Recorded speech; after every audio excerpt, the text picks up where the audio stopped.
안녕하세요. 방금 소개받은 국립중앙박물관 보존관부의 박학수입니다. 제가 발표드릴 내용은 주로 과학적인 분야이고요. 제가 사실은 2000년도에 그 남천호 박사님께서 쓰신 책을 읽고 되게 관심이 많았습니다. 그래서 어디에 있는지도 궁금했었고 종이. 그래서 12년도에 이 상온사 종에 대한 새로운 발견이 있었다는 기사를 읽고, 여기 보시면 조사일이 2012년에 무려 2012년으로 되어 있고 2020년에 제가 3번 방문을 했고 총 5번을 방문했었고요. 그때 2012년에 5월 15일 날 있었던 그 세미나에서도 참석을 했었습니다. 그래서 되게 관심 그동안 많았었고, 그런데 이것을 이제 과학적으로 규명하는 것도 별개의 문제이기 때문에 제가 앞에서 이제 형식이라는 것들을 많이 또 발표를 하셨고, 그래서 과학적인 부분에 대해서 이것의 진위나 시기 또 원래 산지를 어떻게 볼 것인지에 대해서 말씀드리도록 하겠습니다. 크게 진위에 대해서 3가지 입장들이 있더라고요. 위정이라고 하시는 분, 또는 남천호 박사님처럼 통일신라 이전의 종이다. 또는 한국과 일본의 요소를 결합한 종이다. 더 앞에 보니까 또 고려시대의 중국적인 요소를 가미한 종이다. 이런 분들이 있더라고요. 자, 이제 원료에 대해 구리와 납에 대해서 말씀드리겠고요. 구리는 크게 이제 보면, 황이 들어있는 황화물 계통, 표에 지금 보시기에 오른쪽 위에 보면 황동광, 반동광들을 많이 씁니다. 그래서 구리에 철하고 이제 황이 들어있는 경우가 많고요. 그래서 재련을 하게 되면 화학 기호가 나오긴 하는데요. 동피라고 해서 구리하고 철하고 황이 들어있는 이 동피라는 게 생깁니다. 그래서 이것을 오른쪽으로 가시면 이제 제동이라고 해서 산소하고 모래지, 그러니까 실리카를 넣어서 제동을 시키면 나중에 이제 황이 남아있던 성분은 날아가고 구리만 남게 돼서 구리가 재련되는 그런 방식이고요. 현대적인 재련의 방식은 이제 이렇기 때문에 안에 황이나 이제 철이 거의 남아있지 않지만, 예전 같은 경우는 이제 동피가 좀 남아있어서 불순물들이 남아있습니다. 이것은 기산풍속도에 나와 있는 구리 재련 광경이고요. 천공개물에도 이렇게 구리 재련 과정이 나와 있습니다. 그 다음에 이제 또 산지 중에 우리 많이 쓰는 납이 있는데요. 납은 이제 원자 번호가 82번이고 원자량이 207인데, 여기에는 하나만 207이 있는 게 아니고, 여기에 이제 동위원소가 204, 206, 207, 208이 있습니다. 4가지. 안정동에서 4개가 있고요.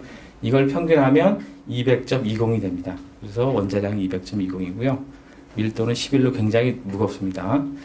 그 다음에 이제 납광석에는 크게 보면 4가지가 있습니다. 방형광, 백염광, 황산형광, 수연산형광이 있는데, 가장 많이 쓰는 납동이 재분석이나 이런 데 많이 활용하는 것이 방형광입니다. 그래서 우리나라의 방형광 산지는 크게 계통이 4가지가 있습니다. 그래서 접촉교대광산, 열수광산, 이제 생성 원인에 따라서 분류하면 열수교대광산, 석영수맥 광산 등 4개로 분류할 수가 있고요. 봉화 연화광산, 울진광산 이런 데가 유명합니다. 자, 천공개물에도 납에 대해서 어디서 왔는지 크게 이제 3가지 이제 카테고리로 나눠놨고요. 은광에는 이제 은을 재련하면서 나온 부산물로 나온 것이 하나가 있고요. 그 다음에 동산연이라고 해서 동광, 구리를 재련하면서 나온 구리를 재련할 때 아래쪽에 가라앉는 이제 얻는 것을 동산연이라고 했고, 그 다음에 낙광석 자체로 이제 재련을 하는 그런 계통이 있습니다. 그래서 예전에도 재련에 대해서 어느 정도 수립이 되어 있다고 보시면 됩니다. 천공개물에 나온 그림들이고요. 그래서 보면 왼쪽 아래에 보면 연하고 동하고 같이 이제 이렇게 구리를 재련하면서 아래쪽으로 무거운 납이 가라앉는 것을 이제 분리를 해서 납을 썼었습니다. 자, 이제 구리하고 주석을 섞고 또 납도 들어가면 이제 우리가 그것을 이제 청동이라고 하는데요. 주석이 들어가면 청동에서 주 원소는 사실 주석이고요. 납 같은 경우는 이제 특별하게 유동성이 좀 필요하다든지 주조를 쉽게 하다든지 하는 경우 쓰는 경우가 있고, 예전에도 식기라든지 이렇게 사람이 먹는 경우에는 이제 납을 넣지 않았습니다. 그리고 납을 넣으면 두들기면 가공이 잘 안 되기 때문에 그 납 같은 경우는 특별하게 이제 힘을 받지 않거나 또는 힘을 받지 않는 모양 위주로 가공이 필요한 경우는 이제 납을 넣고요. 대부분은 이제 구리하고 주석으로 이제 만든 경우가 많습니다. 그래서 주석을 넣을수록 이제 색깔이 변하는데 많아질수록 이제 적황색, 담황색, 나중에 한 25%를 넘으면 우리가 이제 동경에서 볼 수 있는, 고대 동경에서 볼 수 있는 은백색까지 이렇게 색깔이 변하게 됩니다. 그래서 그 용도에 따라서 어느 정도 성분이 성립이 되어 있었거든요. 그래서 줄의 고공기에도 보면 금의 육재라고 해서 종과 정을 만들 때는 6대1, 5대1하고 6대1 사이에 이제 학자들마다 그 이견이 있긴 한데 대부분 성분 분석을 해보면 6대1 쪽이 맞습니다. 그래서 그 표의 가장 오른쪽에 있는 14, 17, 20, 25, 29, 33 이쪽이 이제 적합하다고 보시면 되고요. 오늘 그 우리가 주제이기도 한 상호사 동정도 요 14% 정도 아마 되지 않을까 생각을 합니다. 그래서 그 다음에 이제 가장 아래쪽에 평면경하고 오목골 같은 경우 50에서 33인데 이제 이 비율로는 33이 맞고요. 한문상 해석을 하면 이제 국보 140으로 단유세민경이라든지 그 주석이나 아말감으로 도금하기 이전에 고려 동경이나 뭐 이전에 그 구리와 주석 로만 만들었던 동경들은 33%에 해당됩니다. 자, 그래서 그 주석을 넣으면 좋은 점도 있고 나쁜 점도 있습니다. 오른쪽에 이제 그래프를 보시면 좀 어려운 거 같네요, 보니까. 제가 생각이 들어요. 그래서 넣으면 색이 이제 금빛으로 변하기도 하면서 강도가 이제 증가하기도 하는데 이게 마냥 증가하는 건 아니고요. 그 오른쪽에 강도가 그 25%를 넘어가면 강도가 급격히 떨어집니다. 그래서 동경들은 출토되면 거의 깨진 것이 왜 그러냐면 딱딱하긴 하고 색깔이 은색에 가깝지만 충격에 매우 약하거든요. 그래서 마냥 주석을 첨가할 수는 없고 그래서 그 15% 보면 15%에서 이제 25%가 그 강도가 제일 높긴 하지만 이게 이제 인성이 떨어지기 때문에 대개 이제 각 그 성분마다 각 용도마다 적합한 이제 그 주석을 넣어서 만들었습니다. 그래서 아래쪽에 이제 그 금민육제의 원문입니다. 주석에서는 많이 말씀들을 하셨는데 그 오른쪽 위에 있는 그림처럼 결국은 여러 그 외형을 여러 개로 이제 분할해서 여기 이제 2개겠죠. 그 다음에 이제 용류까지 분할해서 만들었고 내형은 이제 일체형입니다. 이제 주저결함들이 이제 몇 가지 있는데요. 보시면 이제 형 어긋남이라고 해서 그 모식도를 보시면 형이 이제 어긋나는 건데 이거는 이제 뭐 거푸집을 이제 분할해서 사용하는 주저법이라면 이제 이렇게 분할하는 게 어디에서나 이제 나올 수 있습니다. 정확히 맞추지 않으면. 이거 제가 2012년에 찍어온 건데 이때 사진이 더 좋아서 제가 찾아서 보시면 이제 수직선들이 약간 어긋난 걸 볼 수 있고요. 그 다음에 이제 베이닝이라고 해서 그 연맥상이라고 해서 마치 나뭇잎처럼 보시면은 그 이게 나오나요? 예. 나뭇잎처럼 이렇게 갈라진 틈들이 있는데 이게 이제 그 베이닝이라고 하는데 이거는 주로 사형 주제에서만 한 특징입니다. 밀랍주에 나오지는 않고요. 주저결함을 다룬 그런 도감들이나 보면 아예 설명이 나와 있기 때문에 전체적으로 이제 밀랍주저라고 이제 보시면 되고, 밀랍주저가 아닌 사형주저라고 이제 보시면 됩니다. 마찬가지로 이쪽에도 이제 베이닝이라고 해서 나뭇잎처럼 이렇게 여러 그 퍼진 상에 주저결함들이 존재합니다. 그 다음에 기공도 이제 존재하고요. 표면하고 표면 밑에 해서 이제 상판 쪽에도 좀 많고 측면에도 이렇게 표면에 이제 기공들이 존재합니다. 그 다음에 이제 그 용류 부분은 이게 그 상형 주저결함 쪽으로 보면 상형 부상이라고 이렇게 되어 있는데 이게 이제 원래 결합되어 있는 거푸집에서 이게 분리된 거냐. 그러니까 가령 이제 지금 용류는 형태로 봤을 때는 밀랍 그 형으로 떠서 결합한 건데 이것이 이제 결합된 것이 주조 당시에 분리돼서 샘물이 흘러나왔느냐, 아니면 보주를 하면서 흘러나왔느냐. 보주해서도 어쨌든 상형이 뜨면 이렇게 이제 생길 수 있습니다. 그래서 이제 이걸 꽉 눌러주지 못한다든지, 아니면 위에 주조에 필요한 그런 위에 있는 부속구들이 너무 압이 강해서 거푸집이 뜰 수 있는 그런 상태인데요. 지금 보시면 이제 이쪽에 흘러나온 데가 있고, 여기 부분이 아마 이 부분에 해당될 겁니다. 되고, 이 부분은 좀 많이 흘러나왔고요. 전체적으로 보면 서쪽에서 봤을 때는 남쪽으로 기운 형태로 지금 되어 있고요. 그 다음에 동쪽보다는 서쪽이 더 많이 들뜬 형태로 되어 있습니다. 그래서 이걸 어떻게 이제 해석을 해야 할지 생각을 해봤는데, 제가 들뜬 틈이 사실 육안으로 이렇게 보이거든요. 그래서 종이를 넣어봤습니다. 종이를 넣어봤는데, 이게 우리가 통상적인 잎 하단보다 더 많이 들어갑니다. 그래서 이게 같이 처음에 주저했을 때 잎 만약에 상형 부상이면 요 밑으로 다 샘물이 들어와서 종이가 들어가지 않는데, 잎 하단 밑에까지 종이가 들어가는 거 봐서는 아마 이게 보주를 하지 않았을까 그렇게 추정을 합니다. 이게 좀 더 합당한 것 같고요. 그 다음에 수축공이라든지 이제 안쪽에, 제가 안쪽에 여러 차례 이제 들어갔었습니다. 들어가서 봤을 때 이제 결함이라든지 위쪽에 수축공이라든지 이런 결함들이 꽤 있었습니다. 그 다음에 특이하게도 안쪽에 한가운 한글로 뭐가 있긴 한데요.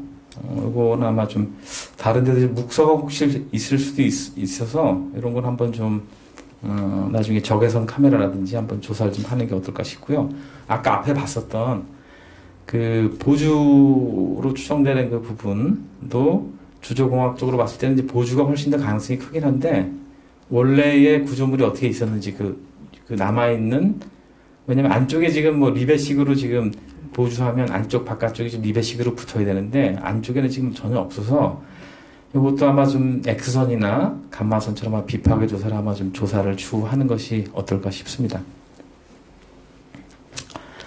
자, 그럼 성분에 대해서 이제 말씀을 드릴게요. 성분은 사실은 지금까지 여러분들이 조사를 하셨고요. 이 상호사종뿐 아니고 다른 신라종, 그다음에 고려종들이 있기 때문에 이걸 이제 성분으로 판단을 하려면 그 앞에 연구하셨던 그 내용들을 다 총괄해서 봐야 되기 때문에 성분에 대해서 좀 말씀을 드리겠고요.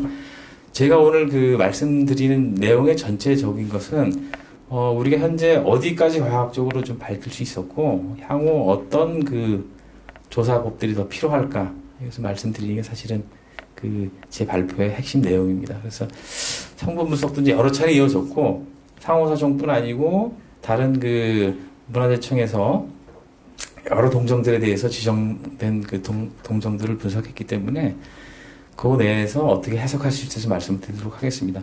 크게 보면 이제 지금까지 종 분석에 사용된 방법은 습식, 유도결합, 플라즈마 분광법, 엑선 형광 분석법이 있고요.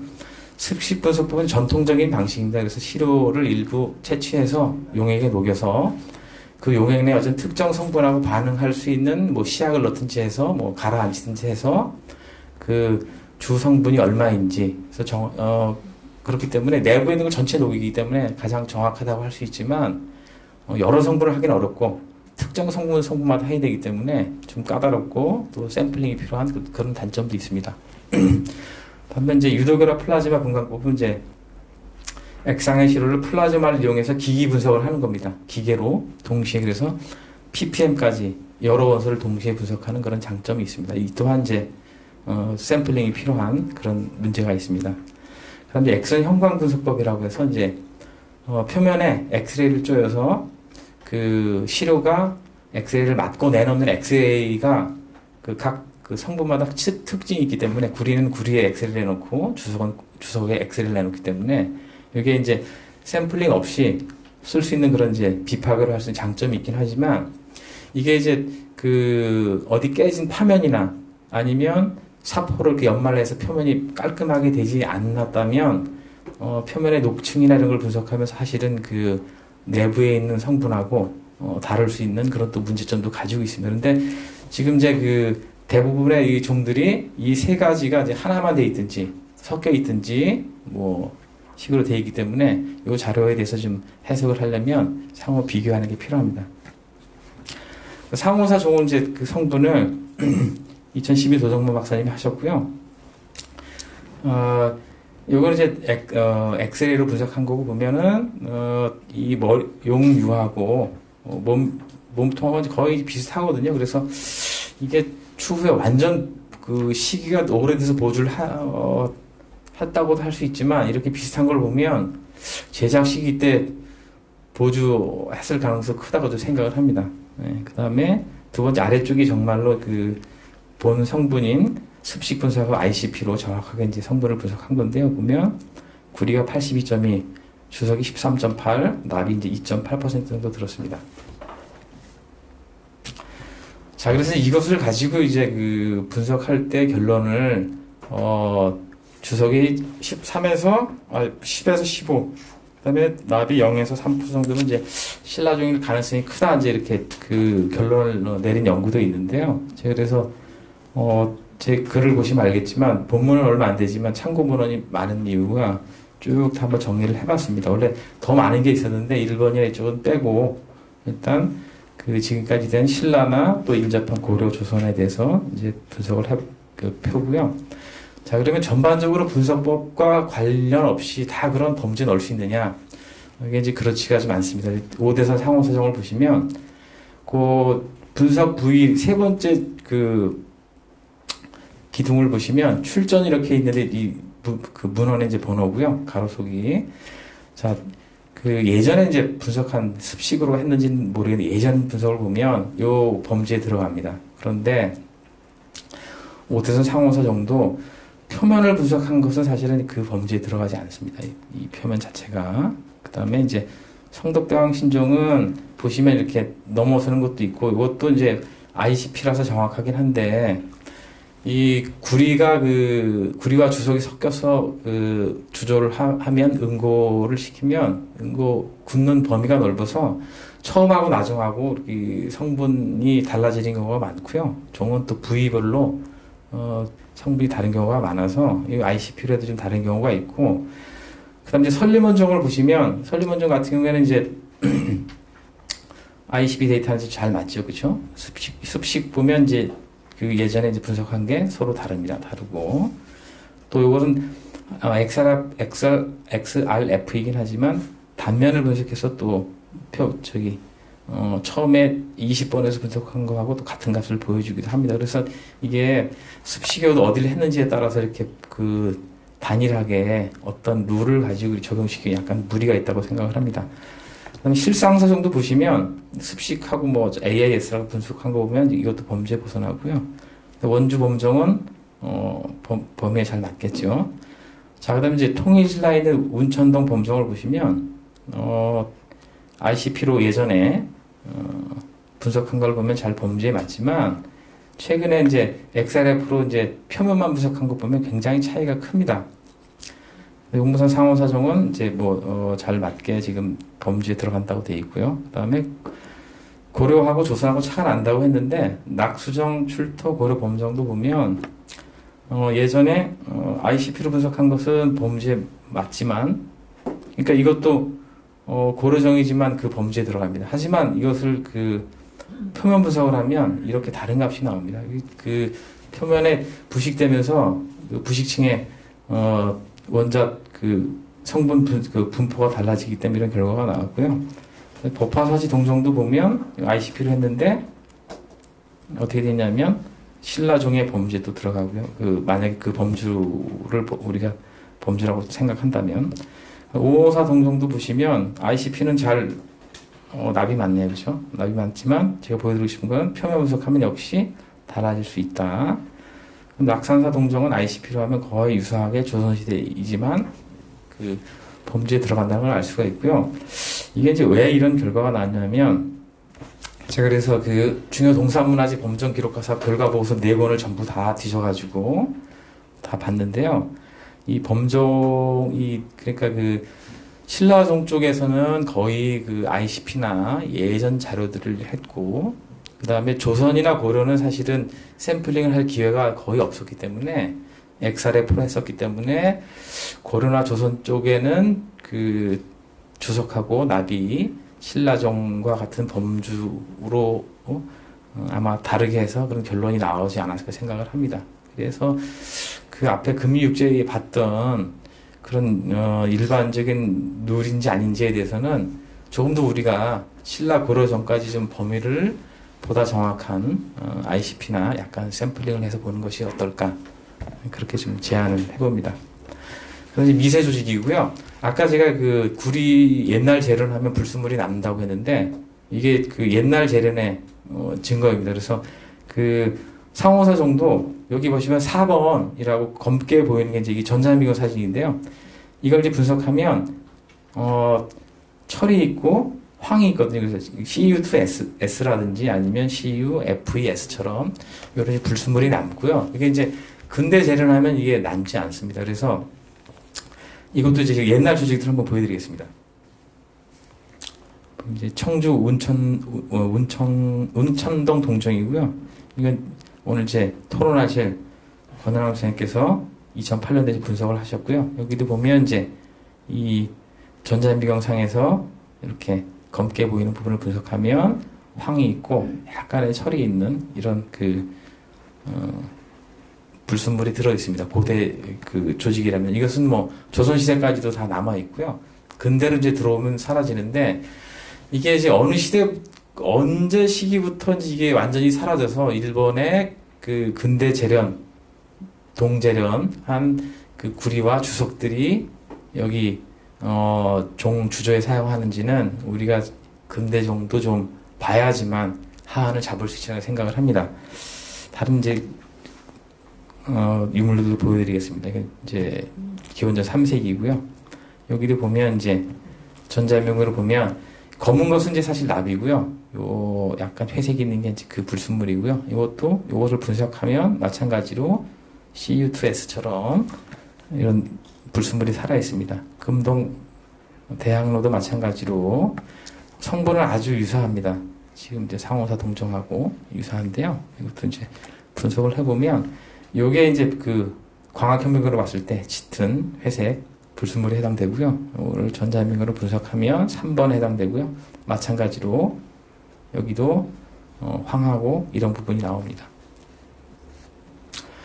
자, 흥덕사터에서 출토된 청동종을 보시면 요즘엔 제가 이제 구리를 검게 연마하지 않고 이렇게 회색으로 보이게 이제 아직 납을 보이게 했고 요 진한 것들이 이제 이 불순물에 해당됩니다.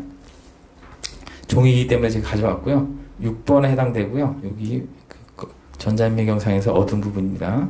보시면 여기도 구리, 황, 그 다음에 납하고 거의 구리하고 이제 황으로 되어 있는 예전 CU2S처럼 보이는 상이 있고요.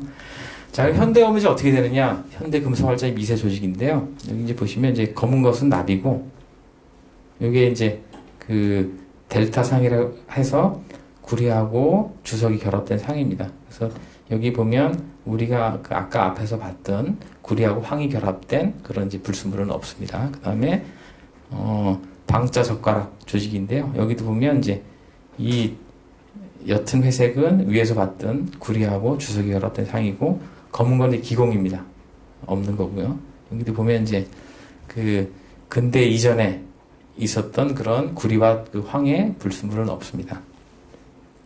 그래서 미세 조직적으로 놓고 보면 전형적인 고대 그 구리 재련하고 그다음에 주석 혼합한 그런 그 철이라고 청동이라고 볼 수가 있습니다. 자, 그다음에 납동이 원소비에서 말씀드릴 텐데요. 납동이 원소비는 이제 아까 그 말씀드렸던 204, 206, 207, 208 납의 비율을 세서 각 비율에 따라서 이제 영역별로 그 납의 비가 달라서 이것을 영역을 이제 측정하는 건데요. 결과입니다. 그래서 그 용문사 상호사 그 종을 여기 4점을 찍었는데요. 이게 이제 분석법에 차가 있습니다.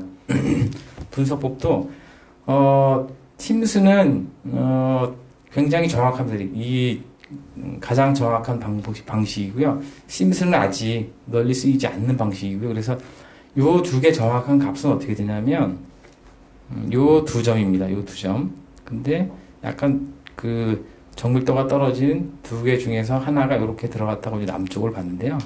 이것은 좀 이것을 잡는 게 맞다고 생각하고 아직은 그래서 한국 남부에 속하지 않고요. 이것뿐 아니고 설리먼지 정도 사실 이쪽에 밖에 나와 있습니다.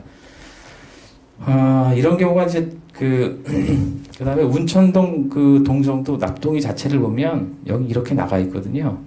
이게 왜 그러냐면 여기에 납이 의도적으로 들어가 있는 수준이 아니고 아주 적게 들어있기 때문에 구리나 주석의 광석에서 왔을 수가 있고요. 근데 지금 현재 이렇게 우리가 구리하고 주석에 대해서는 불순물로 들어있는 납에 대해서 분석을 하고 있지 않습니다. 그 앞에서 제가 천공괴물이나 이런 데서 보여줬지만 당시에도 엄연히 구리에서 불순물로 납을 추출할 수 있기 때문에 납이 들어있었는데 지금 분석이 되지 않고 납 광석으로만 분석을 하기 때문에 지금 이제 이런 차이가 있고 향후에 이런 부분을 좀 저희가 연구해야 하지만 이것을 이제 어떤 분들은 뭐 들어와 있지 않기 때문에 아니라고 하는 분도 있을 수 있습니다. 반론을 하자면 하지만 아니라고 해도 우리가 구리와 주석에 대해서 연구 분야를 넓혀야지만 정확히 산지가 어딘지 알 수 있다고 생각을 하고요. 앞서서 이것을 정확하지 않은 두 개 중 하나가 들어갔다고 해서 남부 쪽에 들어갔다고 하는 것은 그것보다는 정밀한 팀수로 분석한 두 개의 값을 믿는 것이 보다 신빙성이 있다고 생각을 합니다. 성덕대왕 신정도 있는데요. 이것도 보면 이제 값이 사실은 여기 있고 여기 있는데 근래에 분석한 걸 제가 값을 찍어보면 이렇게 좀 나와 있거든요. 그래서 여기도 납이 많지 않기 때문에 불순물로 분석하신 분들도 그때 납을 분류했기 때문에 이때도 좀 저희가 구리하고 주석에서 분석을 좀 해야 되겠다는 생각을 합니다. 그 다음에 제가 이제 보존에 대해서 좀 말씀을 드릴 텐데요. 제가 2012년에 2번 방문을 했었고 올해 이제 3번 방문했는데 한 번은 밑에서는 그냥 진눈개처럼 날린다고 해서 갔는데 산사에 갔더니 거의 눈 폭풍처럼 와가지고 제가 얼마 조성 못하고 왔는데요. 이게 제가 전에 2012년에 봤을 때 이렇게 그래도 금빛이 이렇게 보였던 지금은 이제 보니까 환경상 이게 좀 눈비가 좀 몰아친다든지 이런 상황이 좀 있습니다. 그래서 좀 어떻게 향후 이제 결론이 날지는 모르지만 적어도 좀 제대로 좀 보호는 좀 돼야 되지 않을까 이렇게 생각을 합니다. 보호하기 벌써 8년 사이에 좀 표면은 좀 구조적으로는 뭐 비슷할 텐데요. 표면은 좀 이런 문제가 있고요. 그래서 제가 앞에서 이걸 안 보여드리겠네요. 잠시 좀 부천의 앞에 좀 가보겠습니다. 아예 나가서 요음료를 자세히 보면요. 이거는 좀 말씀드려야 되겠습니다. 요음료가 제가 이걸 설명을 좀 안 드렸는데요. 이 굉장히 많이 파여 있습니다. 이렇게 다른 종들은 어떻게 파였는지 모르겠는데 이게 오랜 세월 타종을 해서 마모 때문에 생긴 건지 요거는 좀 한번 다른 종들하고 좀 종을 좀 많이 보신 분들은 좀 연구를 해주시면 좋겠습니다. 제가 보기에는 굉장히 많이 파여서 지속적으로 타종을 한 건지 아니면 이런 제작 기술이 있는지는 모르겠는데요. 다음에 좀 연구를 좀 해주셨으면 좋겠습니다. 자, 그래서 제가 지금까지 조사한 거에 결론하고 향후 과제를 함께 이제 말씀드리도록 하겠습니다. 제작 기술은 이제 사형이고요. 그 다음에 결합해서 이제 거푸집을 만들었습니다. 그래서 이거는 말씀드렸지만 비파게 분석하고 적외선 촬영을 좀 추가로 좀 했으면 좋겠고, 성분은 고대 범종의 성분이기는 한데, 이게 고려 조선 또 일본 범종은 어떤지 이것까지 좀 알아봐야 좀 결론을 낼 수 있을 것 같고요. 미세족은 역시 고대 청동의 불순물이긴 한데 이게 근대 범종이 언제부터 재련된 거를 만들어졌는지 좀 분석을 해야 하안을 좀 잡을 수 있을 것 같고요. 원료는 사실은 지역을 특정하기 지금 곤란하기 때문에 구리 주석에 함유된 납의 동위원소비 측정도 앞으로 좀 해야 될 것 같고요. 보존은 좀 주위 환경 인자를 좀 차단하기 위해서 조금 더 나은 대우를 받아야 되지 않을까 그렇게 생각을 합니다. 네, 감사합니다.